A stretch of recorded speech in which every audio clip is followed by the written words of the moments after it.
Remembering the Korean War. Today marks 70 years since military leaders signed the armistice, which formally ended the war. Way 31 honors and remembers the sacrifices of those who didn't come home. And we thank those who are still with us here, like Mario Ventura. For Mario Ventura, the Air Force gave him a chance at an education. They came to the high school when I graduated and said if you joined for 4 years, you'd get a college degree. So he did. He spent most of his time on Kimpo Air Base with the Air Police Division. That was the base that had the F-86 bombers on it, and it was the only airstrip they had in Korea, I think, at the time. Shortly after the armistice was signed, bases stayed on high alert, cautiously optimistic of what was to come. Ventura was tasked with inspecting any and every vehicle at the main gate. So I'm sitting there and I see a semi coming, and I said, where you going? He said, we're going on this base to the airport. Okay. Oh, what you carrying? And he looked at me, he chuckled, and he says, bodies. I said, what? He said, you heard me, bodies. And there was 14 or 16 body bags. And, you know, I was a young kid. I just turned 18.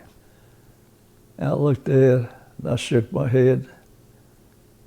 I said, okay. I got off the truck and I said a prayer. And I couldn't believe it. And 3 days later, the same thing. Images that never really leave you. When I got out the military, I had a few nightmares thinking about them poor guys laying in the body bags. I said to myself, God, I'm lucky. That could have been me, you know. Those dreams are few and far between these days, replaced by fond memories of the friends he's made in the years since his time in Korea. I've seen so many people that were there and met since then. And you tell them where you was at. Oh, yeah, I know where that's at. I was at K-14, or I was at K-16. And moved by the kindness of those he fought for. Korea was very interesting. If you followed the footsteps of these people, they are so humble. And they see you in public and they want to shake your hand and hug your neck. And it makes you feel good that you accomplished something, you know. I mean, I'm not a war hero, that's for sure. But I did what they asked me to do. Ventura eventually made it home to Louisiana and graduated from Tulane and earned a law degree.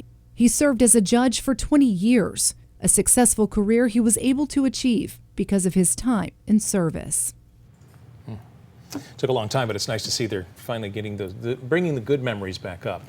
Remembering the good parts, the bonds that they forged while they were there. And the bonds that they forged since. It's really special when you get them all together in a room like they were earlier for that 17th annual luncheon for Korean, the Legacy for Korean War Veterans Foundation. Really just incredible stuff. You can't help but be inspired. Now, here's something you may not know. Mario didn't know how to drive before he went to Korea, and he shared a funny story about how he learned with me, and it involves a general. I have that story for you online. I think you'll like it too. Just open up this story on waytv.com. Give us just a few minutes and we'll get it up there for you.